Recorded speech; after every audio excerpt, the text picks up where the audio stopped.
Well, welcome back to the Equip for Life podcast. And yet again, I am here with Monica Snyder in this epic series, marathon of episodes. Sure hope your followers like us because we're going to be here for a while. I know. Or they're skipping like 2 months worth of episodes that we're filming right now. So you put out a social media post that was, I think, basically, I'm recording podcasts with Josh. What would you like us to talk about? And you got a lot of responses. Yeah. There's a lot of different things people want us to talk about. And so you had kind of a cool idea of let's try to do like a lightning round episode or maybe a pair of episodes. It was that or I'm in every episode for a year. I know, right? Yeah, it's like all of these could probably be their own episode, but we're not going to do that. We're going to attempt, you and me, to do a lightning round, We are going to be lightning. As concise as we can. Uh-huh. We're going to do our best to get through a bunch of interesting questions. It may be in like one episode. We need a different word than lightning. Like lightning is probably the wrong word. Like a slow motion video of lightning. but it will still be faster than if we did an hour on each of these things. You know those phantom cameras? Yeah, exactly. That kind of thing. Yeah. Yeah. Fair. Okay. So this is your social media post, so you can just hit us with the questions. Okay. So first question was, should we change our name to the anti-abortion movement? And the person elaborated, when we say pro-life and the people argue about what that means on both sides, should we just skip straight to anti-abortion movement and get to the point? What do you think? So I've struggled with this for a while. I mean, as someone who, I talk about language in the abortion debate a lot. And I feel like I generally end up saying that I care less about controlling the language than I feel like most of my colleagues do. I do agree that language matters to some extent. I will fight with pro-choice people about language sometimes when it's like super, when they're using the word parasite. Please. That's a big one. If they say that I'm trying to, I'm a forced birther, I will fight about that. But then there's other things where I just don't feel like it makes as much of a difference. I'm convinced that there is baggage with the label pro-life, and I don't know what to do about that. Okay.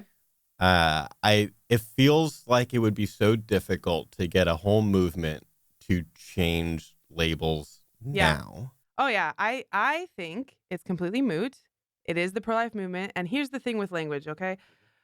You want to make sure that the point you're trying to convey is coming across. That's your responsibility as the person speaking. But everyone knows what we mean when we say pro-life. They don't like it. There are some people on one side that say it should include, euthanasia, death penalty, all those things.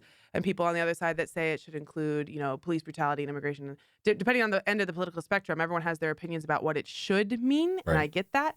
But they're not confused about what you do mean. So I don't know if I agree.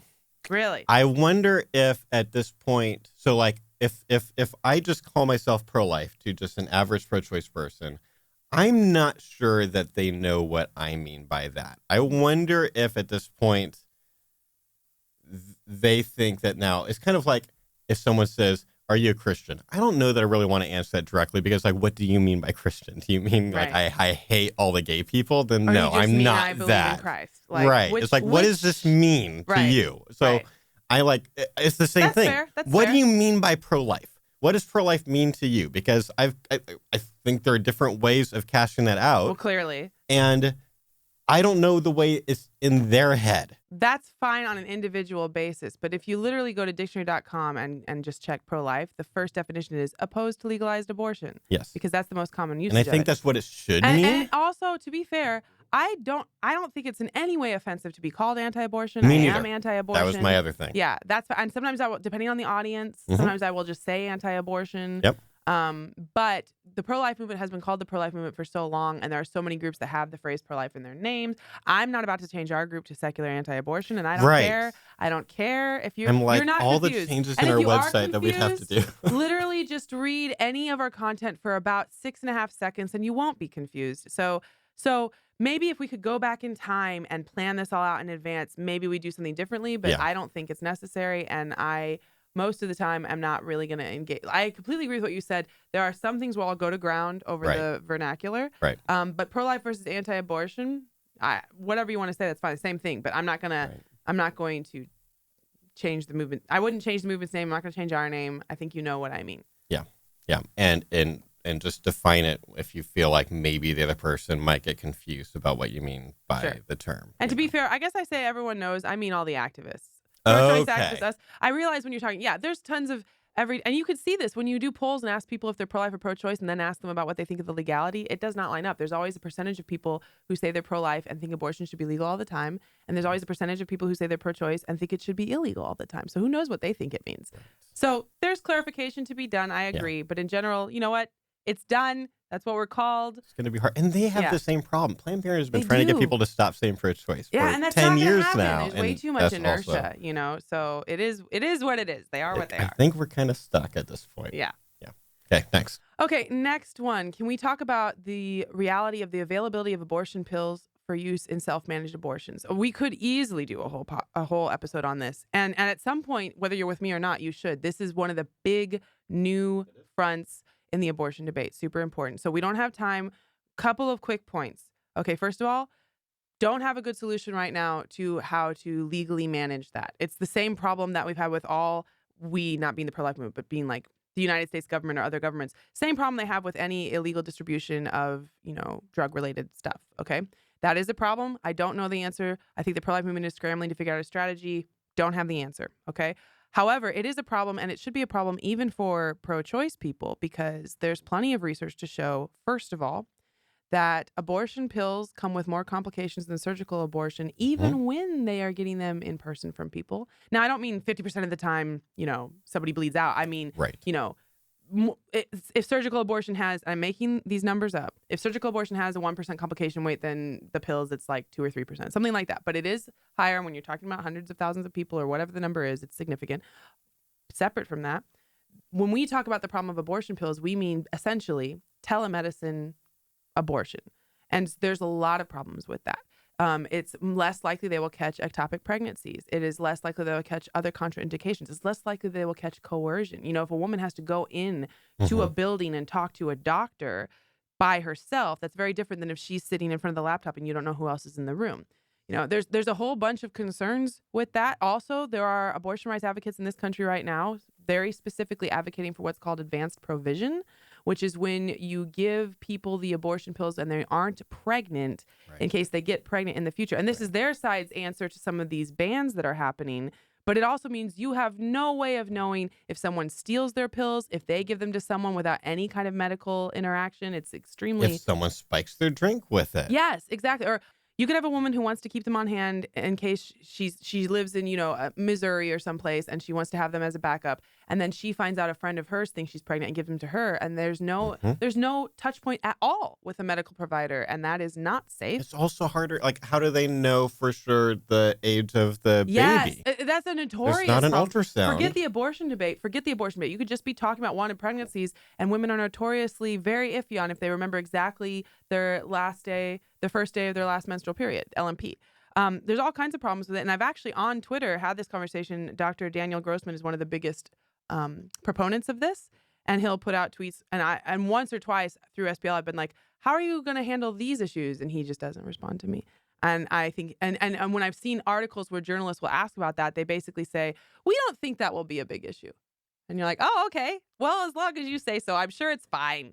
So it is a problem. We don't know exactly how to deal with it yet. Right now, we want to increase education. CLI had a study with women who are on Medicaid who sought abortion, and they found that let me see if I can get this right. I think it was in 2016 that it was like over half of ER visits related to abortion pills were coded as miscarriage problems. Over half. So when people talk about, oh, this is safe, you have to consider that. Also, and I can get you the sources for this later if you want, there are abortion rights advocates actively telling women, if you take the pills and you do have complications, and you won't have complications, but if you do have complications, you do not have to tell anyone at the hospital that you took the pills. Just say you're having a miscarriage. So they're like, it's safe, but also lie about it. And they're saying that because if you're in an area where it was illegal for you to take the pills, don't feel obligated, blah, blah, blah. But you see the conundrum. It's safe, It's also a PR thing. It is.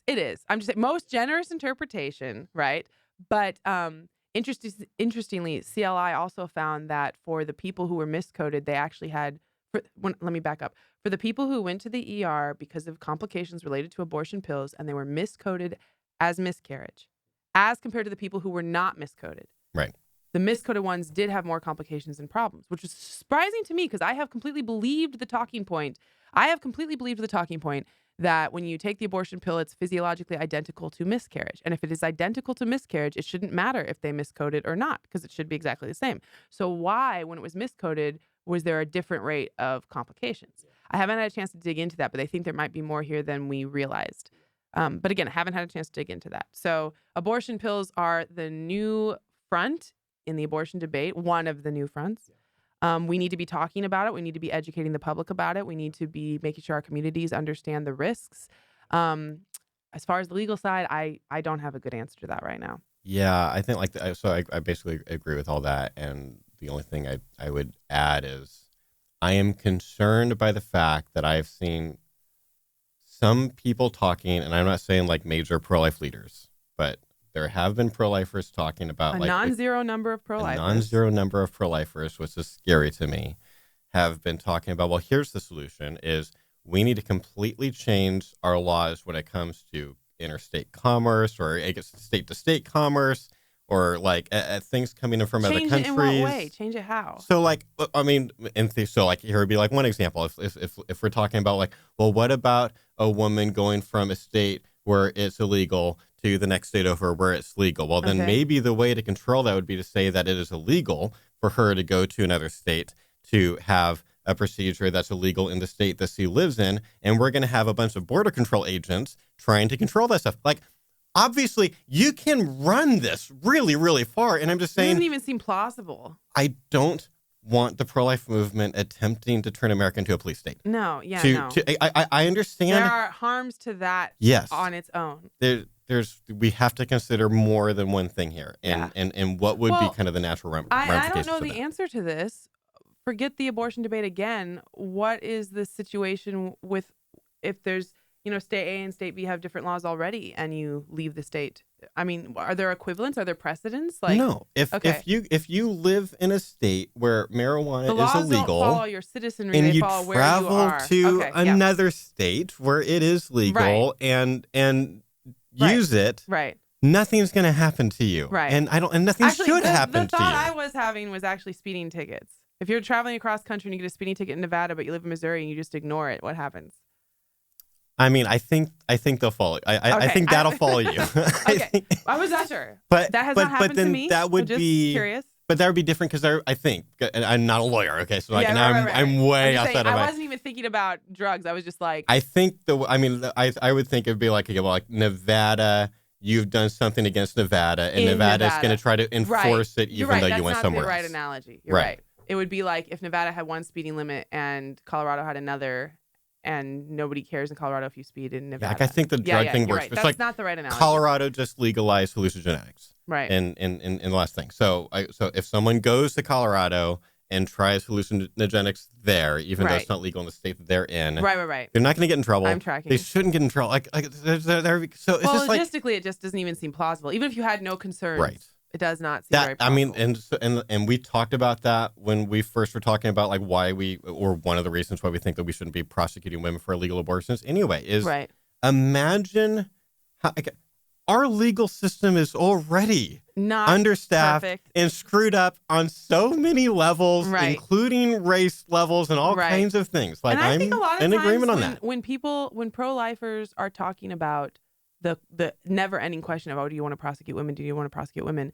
A lot of times they're thinking about the woman's mindset and situation. They're thinking about what abortion means. They're thinking about the abortion debate very specifically, which makes sense. Right. But you bring up a good point that the other element is, what do you know of the justice system? Yes, there's the mens rea issue, which is a huge part of it. Yeah. But I was also just imagine trying to get that many people through the justice system on top of what's already happening. We had a post about this related to miscarriage, where people are like, "Oh, should you investigate miscarriage? Because how will you tell the difference?" Right. And I was like, "Same thing." Well, there's men's right. There's other things. I have a whole lot of thoughts, which we won't get into right now, about miscarriage on its own and how little society understands it. But all of that aside, the sheer manpower and legal power you would need to even begin to scrape the surface, just because of the number of times it would be happening, is mind-boggling, and it would not go well.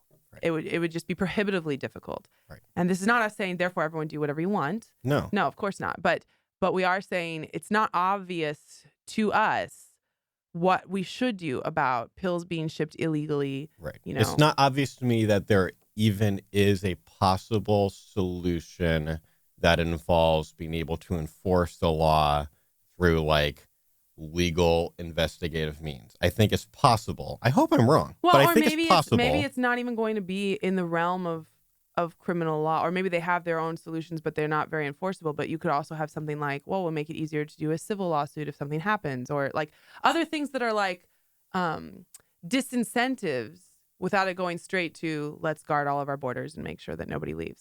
Sure. Yeah. I mean, I'm concerned. I mean, that sounds kind of like the Texas thing, and True. I have some pretty major concerns about the potentials of like what happens when we start, like let's just let anyone sue anyone for it. I've got other concerns too about that.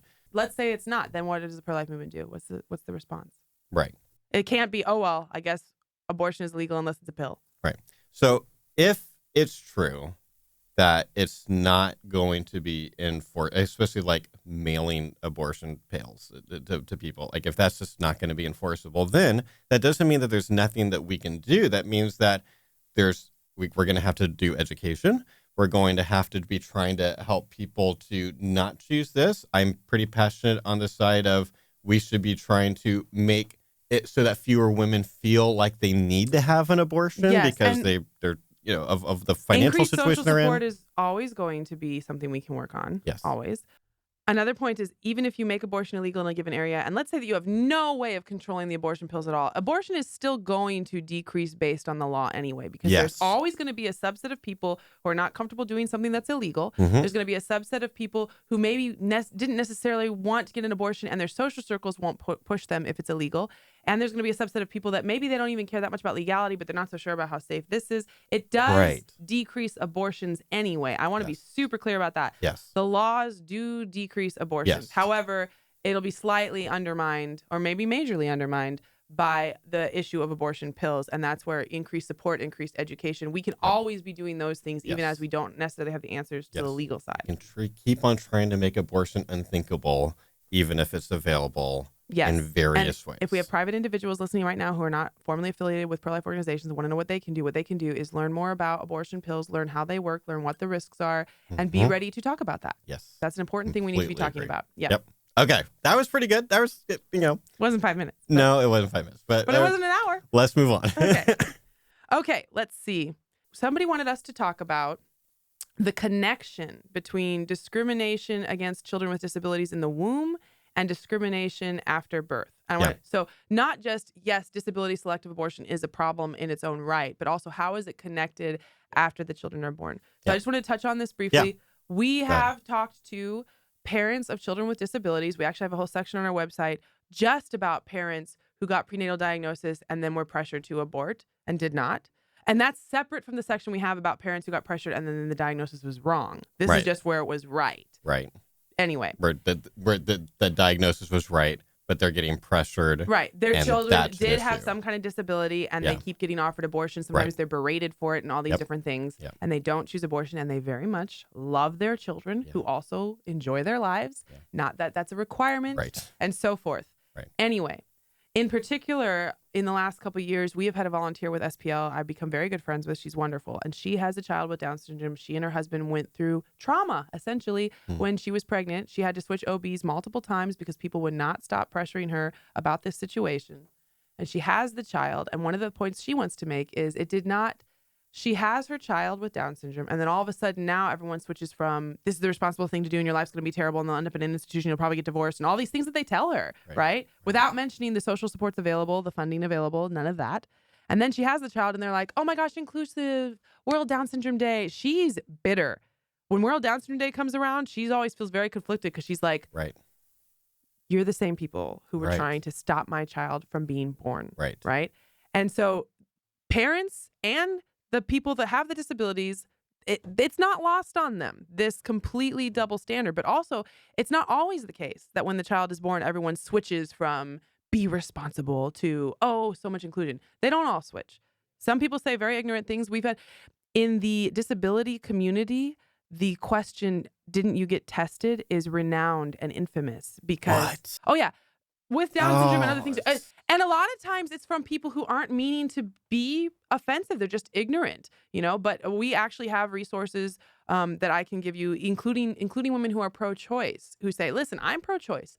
I support the right to abortion as a general matter. But we need to talk about this because I have a child with Down syndrome, and it's not just the grocery store clerk. It is psychiatrists. It is teachers. It is various people, well-meaning, not even trying to be offensive. And they're like, well, didn't you get tested? And the implication is, how did this child end up being born?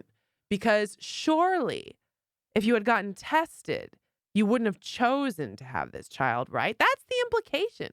And so, yes, the prejudice continues. Also, it's important that when you have vastly less children with Down syndrome being born, it could be other things besides Down syndrome, but that's the preeminent example. You also end up having less societal resources for the families who do have that. And this is even worse in Europe than it is here. We're actually not that bad. Yeah. In Europe, it's like you almost couldn't find families to interview. Yeah. And so now you have this child that doesn't have their community. It's a difficult thing. So the idea that some pro-choice people have suggested that these are isolated and unrelated, and if somebody doesn't feel like they're prepared to parent a child with Down syndrome, who are you to judge that decision, and so on and so forth. That's fine if that's what you think. It's not fine, actually. I completely disagree with it. But you are kidding yourself if you think it's not related to what happens with these children and these families after the child is born. It's all related. The only thing that I would add to that is, and I've told this story before, but for the sake of your listeners, I'm going to listen to just these episodes because it's welcome. Right. Yeah. I had just an interesting experience with just a pro-choice disability rights activist who had an interesting reaction to this whole thing. So I was giving a talk at a college in, I don't know, Ohio or something. And during Q&A, there's Q&A, and the last question was about, what do you think if their kid has Down syndrome or something along those lines? I don't know if they said Down syndrome, but however they said it, I've got kind of a typical way that I answer that. Where I basically say I think it's ableist for people who are, able-bodied and don't have disabilities to make judgments on whether disabled people should be able to live or not. I think that's really ableist. Yes. And then I always tell the story about an amazing YouTube video that everyone should watch. If you haven't seen it, it's 8 or 9 minutes. Watch it with tissues. It's super emotional, but it's not a pro-life made video. But I think the result is very pro-life. It's called Choosing Thomas. Choosing Thomas. Have you not heard about this? I have not. Oh, I'm excited to tell you. So I'm going to tell you about this. Okay. So Choosing Thomas. So my understanding is that there was a couple, they get pregnant and their baby has, I think it was trisomy 13. It was one of the trisomies. Okay. So the baby is potentially not going to survive till birth. If does, very, very likely won't live more than several days. And so they allowed a local, I think it was a news crew, it's in Colorado, to follow their journey of navigating this. Right. They didn't have an abortion, obviously, but so they're having for example, they show a meeting they're having with a team of doctors who are going to be there in the operating room and in the birthing room because it's a very, very complicated birth plan they've got to put together with all kinds of different possibilities and things like that. Thomas survives till birth. They he's doing okay or whatever. They're helping him, and he lives long enough for them to take him home and basically do palliative care at home. Right. I think he lives for 1 to 2 weeks. And I get emotional every time I tell the story. Yeah. It's because it's a very, very emotionally powerful thing. There's this scene of them. It's in the middle of the night because he would wake up sometimes. He's kind of choking and stuff, and they're helping. They're just loving on him, and they said they wanted every moment of his life to be loved by his parents, kind of a thing. Yeah. So abortion is never mentioned until the very end of the video. Oh.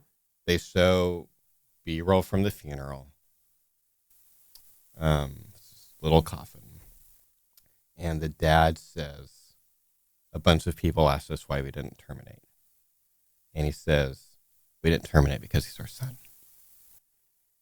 And it's that's the attitude that we should have about these kids. So I do this I tell the story basically exactly like that. I lose it every time. And that was like the end of the thing. And then there's like, so they had like, okay, next door, there's going to be like, they've set up like cookies and lemonade and stuff like that. It's like anyone who wants to come like hang out and have like community time, we're going to do that over here.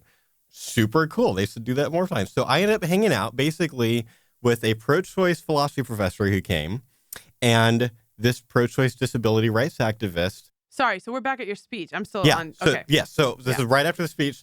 Then we're next door hanging That's a cool out. idea. It was really cool. Yeah. And so there were pro-lifers that hung out sometimes, but mainly I was just focused on these two pro-choice people. Right. And this disability rights activist, this young woman, comes up to me and says, I'm super pro-choice, but I'm also a disability rights activist. And I loved your answer to that last question. You were right. It is ableism when people do this. Like she had that reaction. And to me, by the way, that is not incongruent. I could totally envision being pro-choice in a general way, but not liking its application here. In fact, I think disability selective abortion, the abortion part is almost incidental. Abortion is the manifestation of the ableism. You know what I'm saying? Yeah. We had a similar thing. I'm going to belabor this point for a second. We did an interview with a woman. I can't remember now how I came across her, but it was one of those things where she either volunteered or she donated. I'm like, what's your story? And she tells me the story about how she's married, she has kids, she's pregnant. It's fine. She goes in for whatever appointment and finds out that her child has Down syndrome. And I'm not even going to tell you the entire story. It's the same story with pressure and all these different things. Yeah. But the part that made me lose it when she was telling me online, like I'm not watching a movie or even listening to anything, is she captured so well what it feels like to be a pregnant woman in a vulnerable situation. And she was at this appointment by herself when they were like, oh, the kid has Down syndrome. And if you do want to terminate, we need to decide on these times. And she's, reeling from it. And she goes out to the parking lot and she calls her, I'm not going to be able to tell. She calls her husband. And she cries in the parking lot, calms down, calls her husband, and then starts crying again. And he's like, so it didn't go well is what I'm gathering, right? And she says, oh my gosh, and they said she has Down syndrome and this and that. And, and then she says, what are we going to do? And he's like, we're going to love our daughter. What do you mean? And I'm crying. Yeah. I was like, that is a husband. That is a father. Like, that is the answer. And he wasn't even like, what do you mean? Right. And then she felt so reassured. Like, I don't think she was seriously considering abortion anyway, but to have somebody to be like, this is okay. And so then I got to tell the rest. Well, not the whole rest, but the doctor she had continued to ask if she wanted abortion after she had said she did not. And he said, and maybe this is true, he said he just wanted to make sure she knows when the time limit is, even though she was quite specific. And so then she kind of snapped at him at one point, and the next time she came to appointment, he was gone. And she had a different doctor come in, and the first thing he said was, congratulations on your beautiful daughter. And then I cried again, right? And so did she, because they had been treating her child as a child until she got the diagnosis. Then they were treating her child as a problem to be removed. Right. And then she got a doctor who, again, started treating her child as a child. That doctor has a sister with Down syndrome. Oh. And so he was like, let me connect you to these resources and support in this community if you would like to use them. And the thing that makes me mad is every doctor should be aware of those resources. Yeah. If you're in a position to be telling someone about a prenatal diagnosis, look, forget how I feel about abortion. Let's say I don't care about abortion, right? Even if you're pro-choice, it should be, here's your diagnosis. If you want to abort, this is the time limit. If you don't want to abort, here are resources for you. Here are people who've been through it you can talk to. Or if you're not sure what you want, here are people you can ask questions for. It should not be, do you want an abortion? You only have this much time left to abortion. Hey, if you need to get an abortion. And I'm telling you, we have collections from parents who are like, I said no, they keep calling me, they kept talking to me about it, they told me every single medical problem that could ever happen. And by the way, imagine any parent, say your child has no disability diagnosis. If someone comes up to you and tells you every bad thing that could possibly maybe happen throughout the entire life of your child, that is extremely prejudicial. Your child could end up with a disability when they're 5 years old. You don't know. And I'm not saying don't tell them. Informed consent is important, but you need to give a holistic picture. This is ridiculous. And that is not happening in this area. Last point on this. Okay. I know this is, but last point on this. I think both of these stories also just are a really good reminder of how important the role and the reaction of her boyfriend or husband is when this stuff comes up, because I think both of these women felt super, super supported because they had a good guy. Yes. And and a lot of guys aren't. Well, and not even just they aren't. I think there are a lot of pro-choice men who are good men, and they think that being pro-choice is the thing they're supposed to do. Yes. And they think that the most supportive thing they could say is, I will support whatever you want. And they don't realize that for some women, that's basically saying, this is your problem. Right. You know? Right. And And that's I'm not not saying what they for want. all women. Yes. Right? Of course. But it's not a a lot lot of of times. times they're kind of putting the feelers out, like this was unexpected. Right. We didn't plan for this, whether it's the pregnancy itself or a diagnosis. And then they're kind of trying to see, like, where is he going to land on this? And he lands with, I don't know. What do you want? What do you want to do? You know, Yeah. that It's doesn't like feel like a team. the vision for So I that's exactly where I was going to kind of go. So, and I'm not going to get into details, but I'll just say, and you know about a lot because we're friends. But my wife and I have dealt with some pretty major special needs and behavioral issues with especially one of our kids, and it's been really, really difficult, and it's hard to explain to people who don't have kids with these particular issues, and not get into the details. But the point is, the divorce rate for parents who have kids with a combination of things that one of ours does is pretty ridiculously high. Right. Like, a lot of the men basically just can't handle it for at least for a really long time, and just like I can't do this anymore kind of a thing. Right. And we knew that from the beginning. No pressure. And yeah, I know, right? And the reason why, of all the different things in my life that are crazy stressful, especially this, my marriage is still the best thing by far in my life. Our marriage is better now than it's ever been. We have more fun together in the last year than we ever. That's why I got this tattoo. It's like we both got matching Phoenix tattoos to be like, this is marriage 3.0, and we're always going to be really, really even more intentional about it than we were before. Right. And we have a very particular image that we think of when we're dealing with the stress and stuff relating to this, which is more of a behavioral thing than a special needs thing. Doesn't matter. We think of ourselves as like two soldiers in a foxhole. Like I have Band of Brothers in my head. So for people who saw Band of Brothers has changed so many people's lives. Oh my gosh, it's so amazing.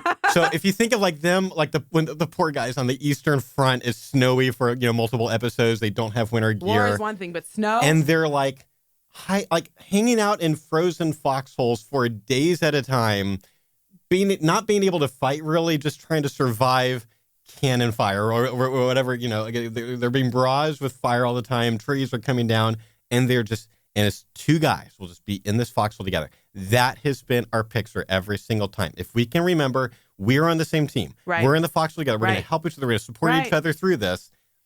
Then we're able to get through it. And I feel like in these situations, for a lot of women, what they would prefer is for the guy to be like, I'm in this with you. Yeah, we're in the foxhole. We got this. We can do this together. Figure it out. I will tell you, not nearly as intense as everything you just said, but before I married my husband, one of the things I noticed about him, he is, it'll be fine, and I'm, well, we'll see, But it was a perfect combination, because maybe I'll bring him down to prep a little bit more, but also when I start to spin out, he's like, it's gonna be fine. And he doesn't just say that as a knee-jerk reaction. He's like, we are going to make it fine. And that kind of reassurance, not about anything as big as what you're talking about, except marriage, but that's all. That's all.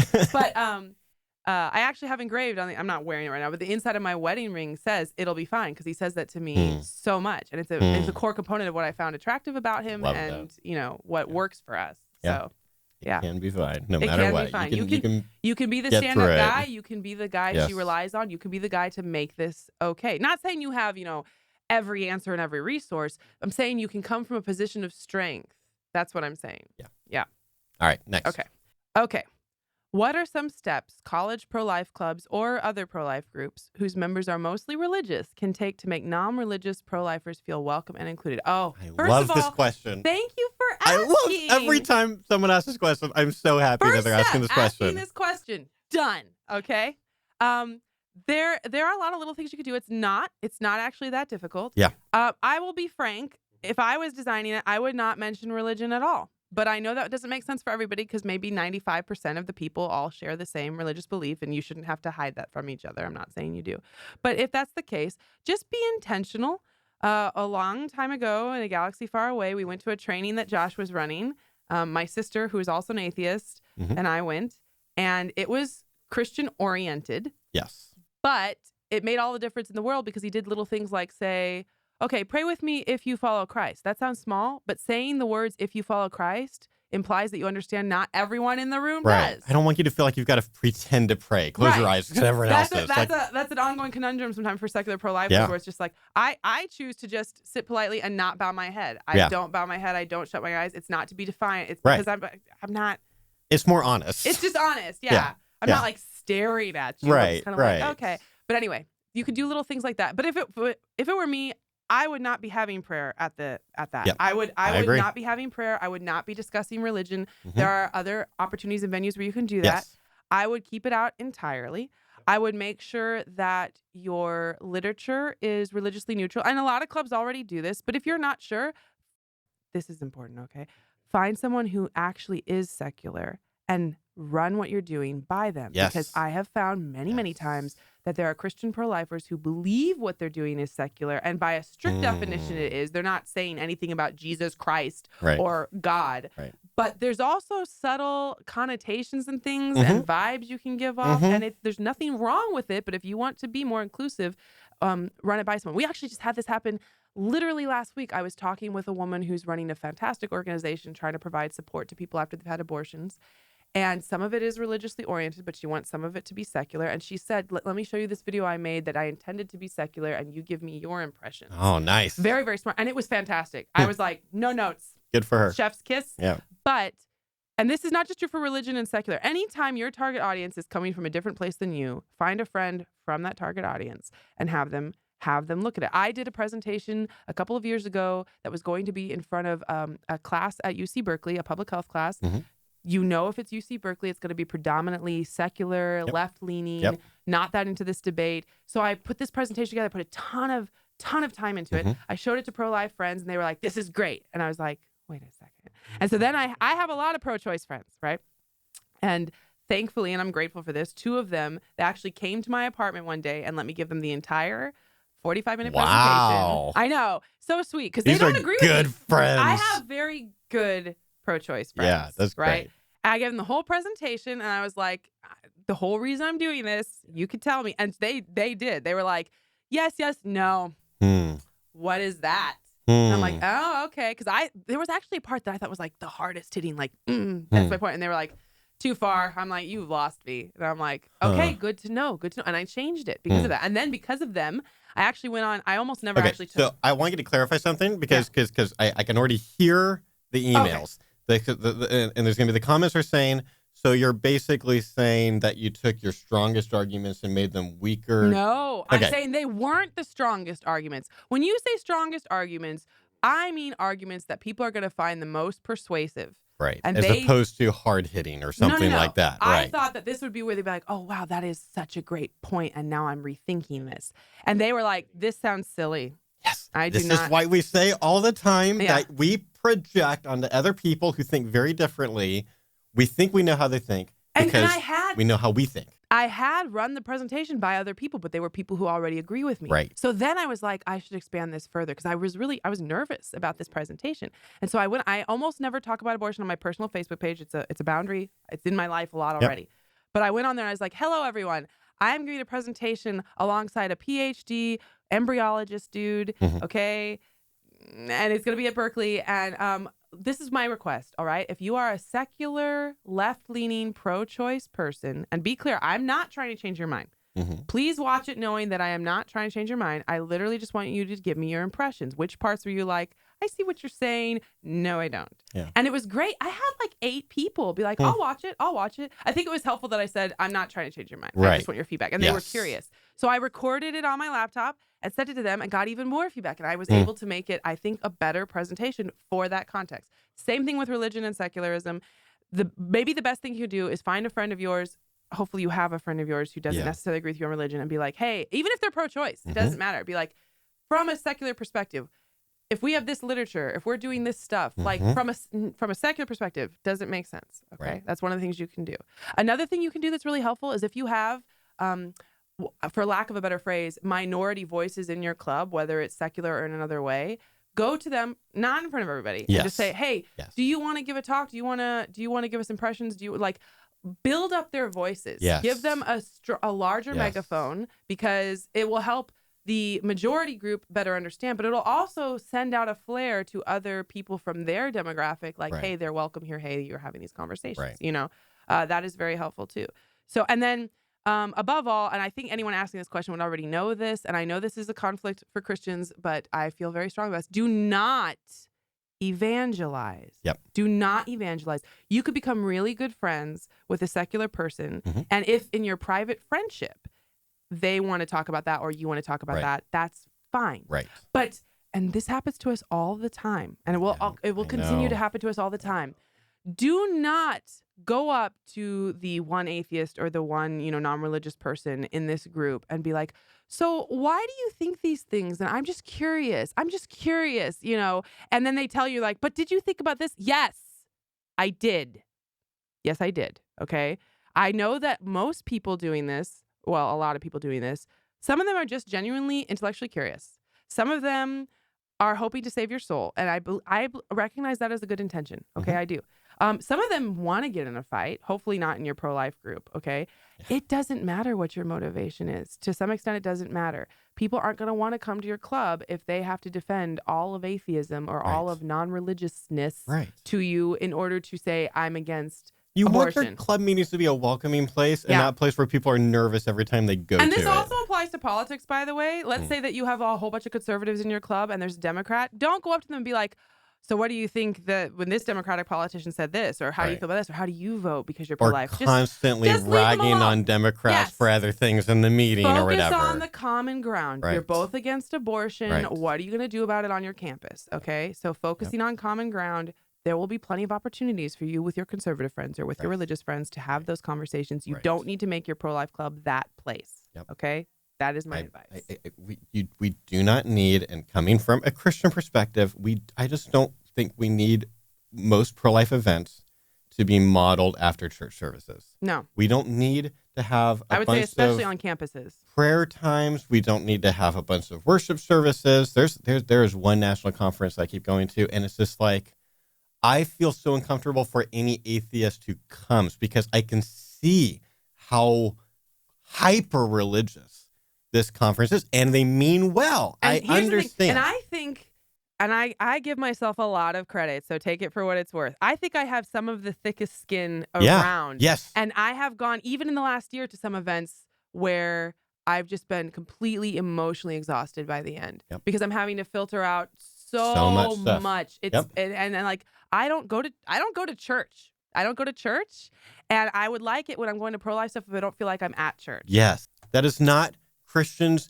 betraying God or something like that. It's just saying like we can have a time and place for these different things. Yeah. So as an example, in contrast, there have definitely been marches and walks and things where, like, in that same weekend, they'll be like, hey, we're having this mass service at this time and place. Totally fine. No, I have no notes. That's fine. Yep. You know? It's just no does it have problem. to be the one that's like supposed to be the overall event? I think I'm fine with their like if people want to do 40 Days for Life. Yeah. And 40 Days for Life is explicitly religious. Yeah, that was their inception. And these are the things that we're going to do. Like, that's fine because you're probably not going to go and be like, well, I need, because they said from the beginning it was this. If I show up, I chose to do that. Right. You know? And you but could don't also model something as secular and then I show up and it's not. Right. False and you can do the advertising, same thing as them, but not be like, I'm signing this statement of faith. I can just be like sitting over here with a different sign, but doing the same kind of pro-life work. I know secular people who go to 40 Days for Life. They have no intention of praying, but they do want to be a presence. They do want to be a support. You know? I don't. I have once. And I got to say, it wasn't really for me, but you could. But going in, that's their thing. Right. And so I want to say, too, we are not saying never be religious, right? Yes. We're just saying it doesn't have to be always and everywhere, right? And we're kind of straw manning here because it's pretty obvious to someone asking this question, don't have a church service. Okay, great. But there are more subtle things like we've talked about. Obvious to a lot of pro-life But people, there's also more subtle things I talked about. And I think the biggest one is don't hone in on them and try to get them to defend their entire belief system to you. Yeah. Even if you're saying you're just doing this conversation, you're the 207th person to do that. Yeah. They're sick of it. Okay. I want to kind of highlight and emphasize a subtle thing that you said earlier that I just want people thinking about. So when we think about like inclusive language, there's like obvious ways that Christians or religious people in general can try to use more inclusive language. But I think even there are some religious people who are attempting to be inclusive, but they are failing because they actually don't realize some of the terms that they use that actually are seen by the rest of the world as being religious-oriented words. There's a classic example of this. There's this hilarious little scene from the beginning of Mean Girls. Okay. I'll probably just like drop the clip in the video version or in the podcast because I don't remember the exact quote. But functionally, what happens is it's a joke against homeschoolers. And as a homeschool person, I make lots of homeschooler jokes too, and a lot of them are kind of true. But this was kind of like they did the kind of this like parody straw man. Like they're wearing like overalls and stuff, but it's like they're like talking to the camera about how we're gonna do these things, and it kind of ends with and the homosexuals. Okay, and here's the thing: the fact that they wrote the word homosexuals there as opposed to a lot of different other words is intentional, right? Because and I've heard religious people talk about it and be like, but that's technically the right word. And there are sometimes leftists that use the word. But at this point, for a lot of people, the use of that word in that context does have very, very religious overtone conversations. One that's always the case, that will always have Which religious one? Design.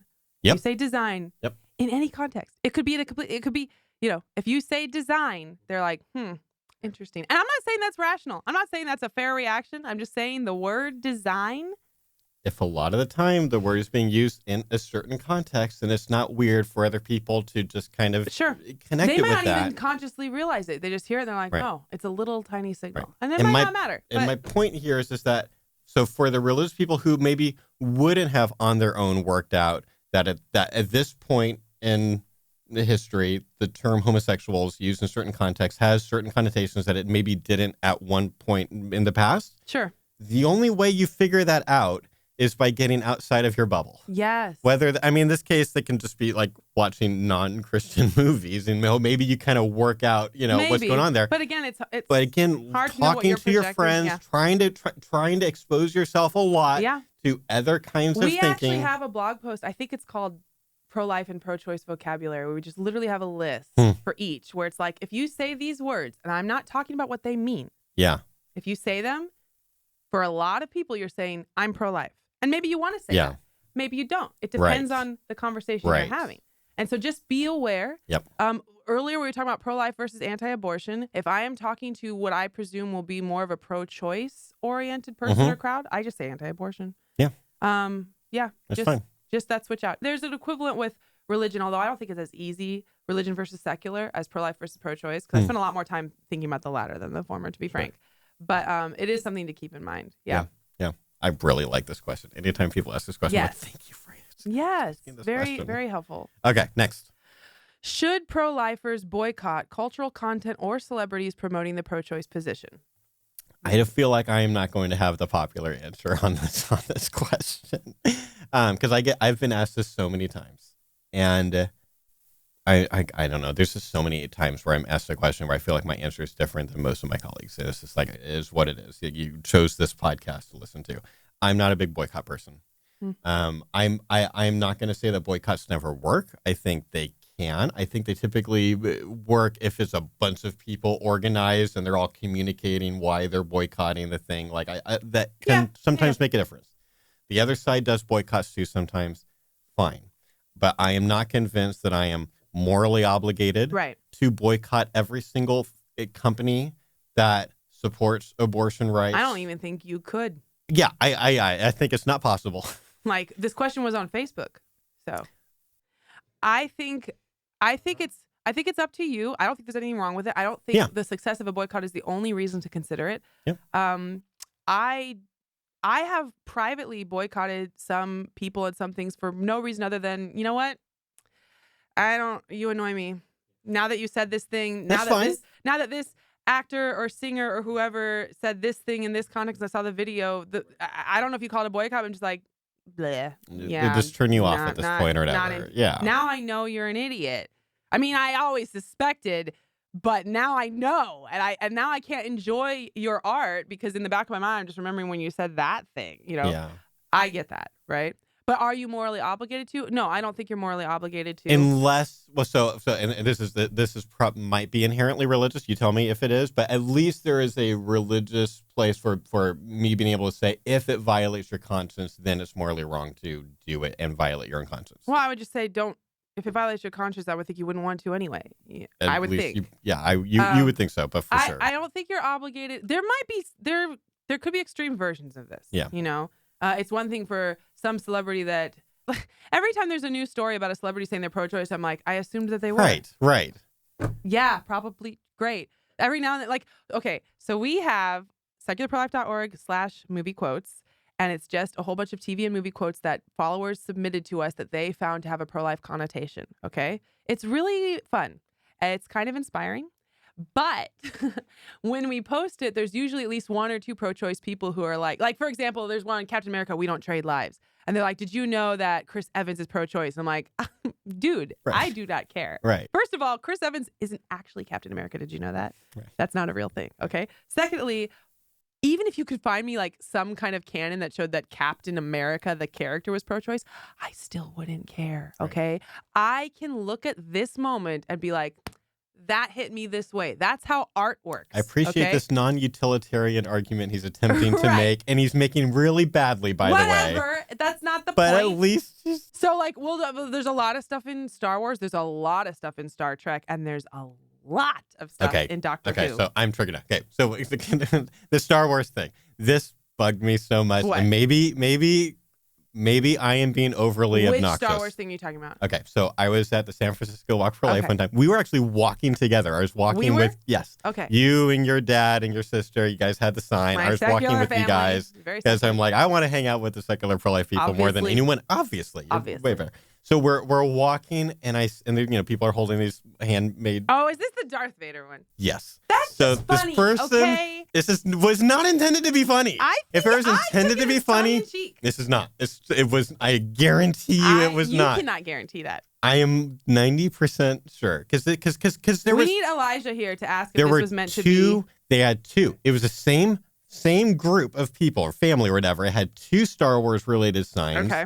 And I don't remember what one of them was, but one of them wasn't Tell that the weird. Audience the one you're talking about. But the one I'm talking about, they've got a picture of Hayden Christensen in episode 3. Oh. He's Anakin. Spoiler alert. He's Anakin Skywalker. He's going to become Darth Vader at the end of episode 3.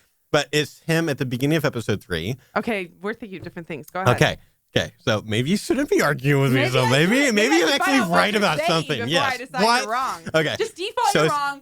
Hayden Christensen, days before he becomes Darth Vader, he finds out that Padme, his girlfriend, is pregnant. Okay. They've had this secret thing is Jedi aren't supposed to get married or whatever. Okay. And so she's pregnant, and his reaction is positive, and he's just wonderful, that kind of a thing. Okay. And then days later, he is seduced to the dark side. Coward. And becomes Darth Vader. So the sign has Hayden Christensen as Anakin Skywalker is pro-life.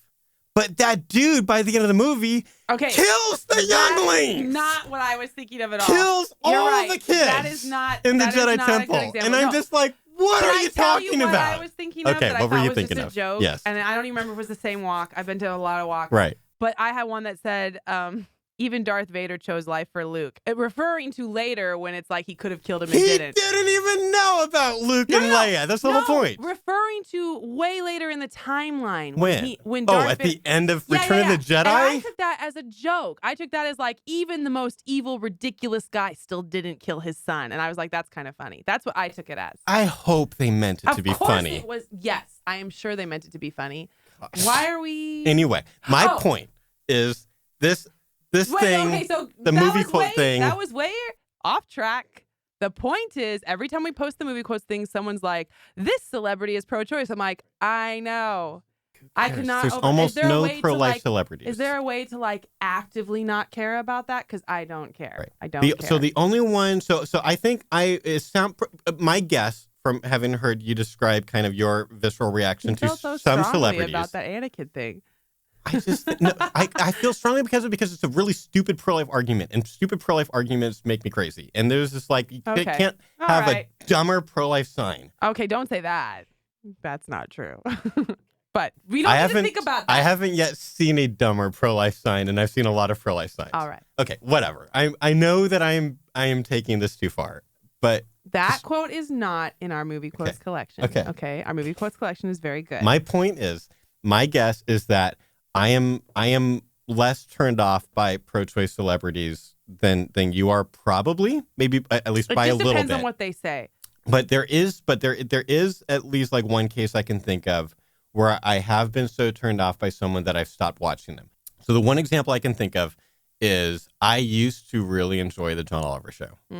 Okay. I know I've heard the comments from people who are like, I don't think he's funny. At least at the time, I thought he was hilarious sometimes. And I could just appreciate, even if I didn't agree with his politics a lot of the time, I could appreciate sometimes the really funny things that he said or the little skits that they would do at the end of segments.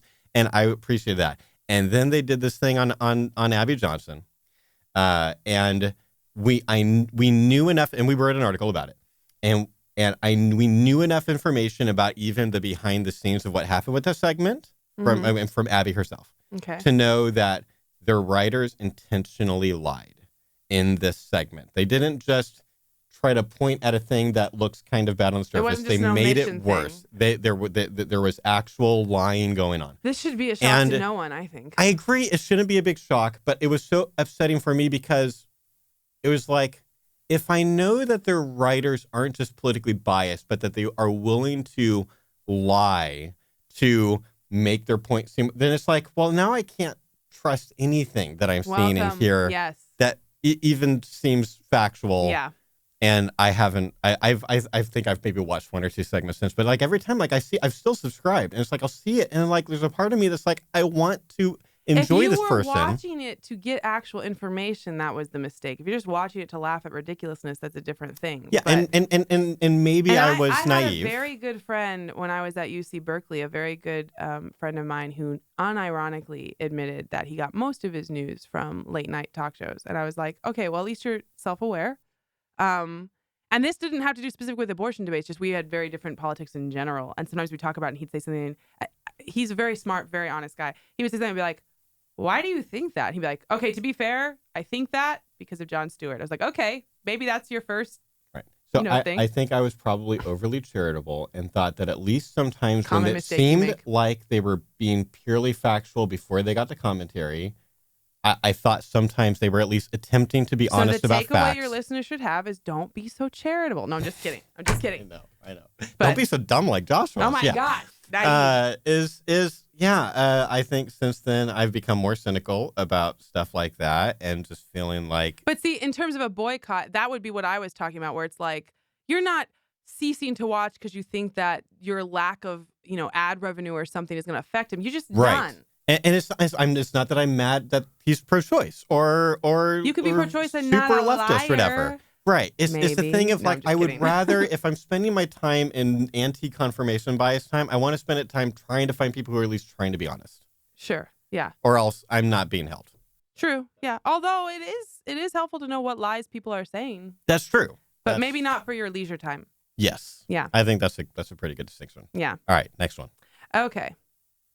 Do pro-choice people actually believe their talking points that have repeatedly been refuted? I mean, maybe. I think a lot of people, this is not specific to pro-choice. I think a lot of people, yes, there's tons of biases that make you think what you think.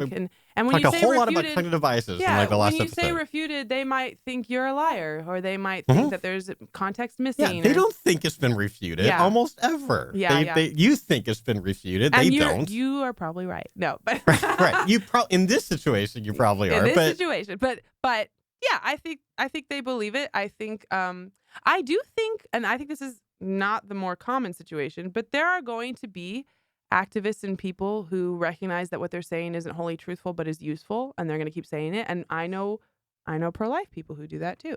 I don't think we have the corner on perfect honesty any more than them. But for most people on both sides, I think they think what they're saying is true. What bothers me, and this happens all the time, is when someone makes a claim and then you refute it pretty, like, there's no way to wiggle out of it. Yeah.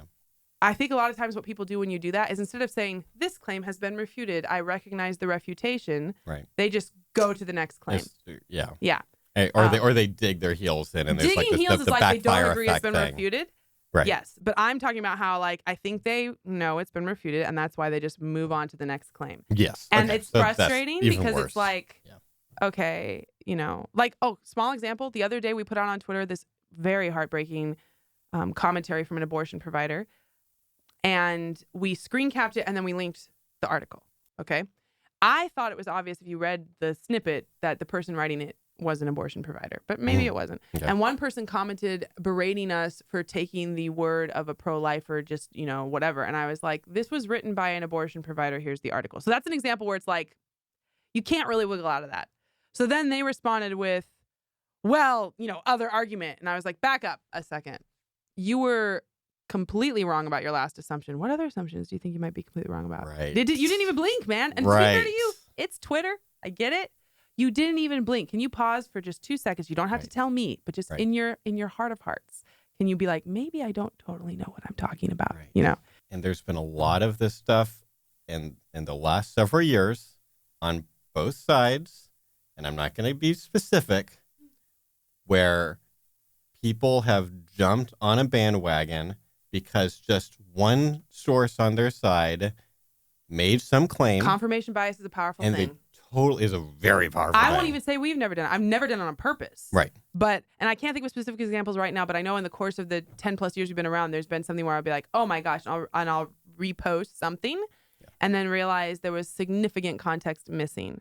And we have at times, not often, but I can think of at least 2 times where we've been wrong.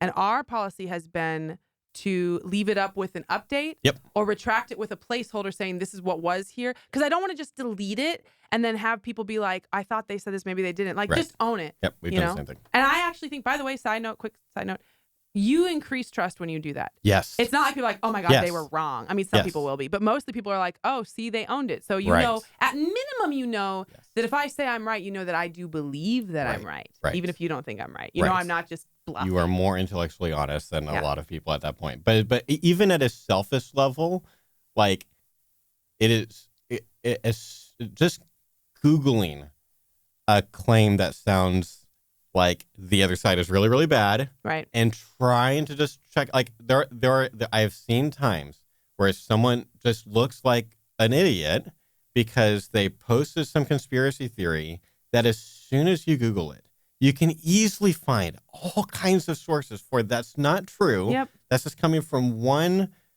pundit. And that's also why anyone who has any kind of following has to especially be careful, because a lot of times people, they learn to trust you. Right. And so they will not necessarily fact check every single thing you say. You don't necessarily want them to feel like they need to. So you got to be careful there too. Yep. Yeah. You have like a moral responsibility, I would say, to like fact check the claims that you're going to be posting publicly, because there are just so many people who are not. Mm-hmm. And you can accidentally deceive a whole group of people into thinking fewer true and things. They're going to feel dumb and be mad at you. So hopefully, if they ever figure it out, well, but it's, right. It's a whole thing. But yes. But anyway, to the point, yes, I think most people do believe the talking points they're saying, even when they've been refuted. Yes. Yep. This one's an interesting one. Okay. Do abortion rights activists reject moderate pro-choice people who want some restrictions? I mean, obviously, there's not going to be one single answer, and we are not pro-choice activists. We're not abortion rights activists. Right. I do think that there is there's parallels here. So on the pro-life side, we are all familiar with "you're not really pro-life if." It's a joke at this point, you know. And for example, one time I made a tweet that said, "Hey, I just want you to know that if you think abortion should be illegal except for the mother's life and rape, that's like 95% of abortions, and you're really a lot closer to the pro-life side than the pro-choice one." Right. And when I said that, I got a ton of flack from people who are like, "But that's not really pro-life." Okay, guys. But the pro-choice almost side, the exact same thing. Pro-choice side has the same thing, where you will have pro-choice people who think it should be legal first trimester, maybe even second trimester, and then after that, no. And you have some pro-choice people who think that if you support any restrictions at all, you're not trusting her with her life, with her choices, you're not really pro-choice. So they do have that too. I don't know if it's increasing. It's hard to measure. I think after Dobbs, the polarization is increasing. So maybe you'll see some of that. Yeah.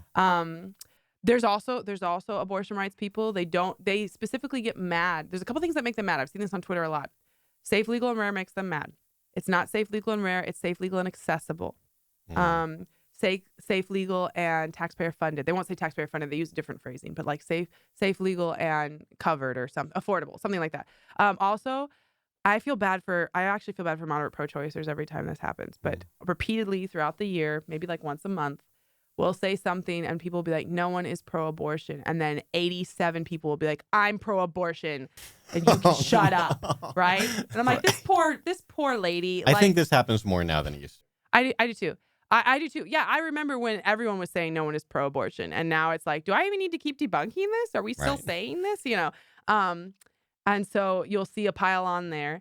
So yeah, I think there's a strong subset of a minority position that is rejecting any nuance. Our side has that too. I don't know if it's increasing. I think it's increasing a little bit. I do think it's increasing a little bit. So my suspicion, and I'm pretty sure I've talked about this before, but my suspicion, and we've seen it anecdotally at our outreaches in the last couple of years, and I predicted that this would happen, and I had a bunch of reasons for that, and so I don't think it's just anecdotal stuff. I think this is happening. I think for the last roughly 10 years or so, there's been this kind of worldview change happening in universities, and moral relativism is dying, a slow death, and is being usually replaced by some form of utilitarianism. And so as a result, what is happening is I am not having as many conversations with people who are saying, I don't think anything is objectively wrong. I'm having a lot of conversations now with people who will say there are things that are objectively wrong, but they will bite huge bullets and fight till the end, including, and I keep telling this story just because there was this kind of like the most clear extreme example. It was last fall, talked to a guy at an outreach, and by the end of the conversation, he was defending that there should be a legal right for parents to be able to kill their 17-year-olds. And you think he believed that? I do. I actually, in this case, do. I have such a hard time with that. Hear me out. Was he 18 years old? Hear me out. I know that there are a lot of people that just front, and they're just saying things because they don't want to lose. I think that's actually usually what's happening. I don't think that was happening in his case, even though he was also the most flagrantly ad hoc person I've ever talked to, because he admitted when I asked that the reason he drew the line at 18 is because he's 18. But he was 18. I was kidding. Yes. Okay. No, he was 18. No. He still believes it? How many years ago was this? Because I talked, it was last year. Oh. I asked him a bunch of questions about it. I was trying to figure out, I think in his case, and this does happen, he went to Philosophy 101 and he was taught to let go of all of his previously conceived conceptions. Philosophy is a bad thing. No, I'm just kidding. Philosophy is often used to make people believe very foolish things. Ugh. And this is a common Philosophy 101 thing that happens, and people end up becoming please take fools. The second semester, okay? Right. Not just one. Learn more things. It gets really good, okay? It gets better. Better. Yeah, I think I think he did mean it, and I think okay, utilitarianism was part of it. Yeah. When I say, do you think he means it? I mean, his next door neighbors decide they want to kill their 17-year-old, and his response is, whatever. You think that's what he thinks, or maybe more generous. His response is, "That's really sad, but I can't think of any reason why you should be able to do that." I think he really believes this one. Okay, well, I'm not usually that guy. I actually think 95% of the people who bite bullets don't really mean it. I will just say and we've had people ask us this, and again, online versus in person is different. But people ask us all the time, what do you say when people say this or that? And there's actually a lot of pro-choice comments that I'll tell them to ask them, do you think abortion should be legal at any stage for any reason? And there's only a couple different answers you get, typically. And then they say, well, what if they say yes? Okay, before you go further, clarify that. I want to be super clear.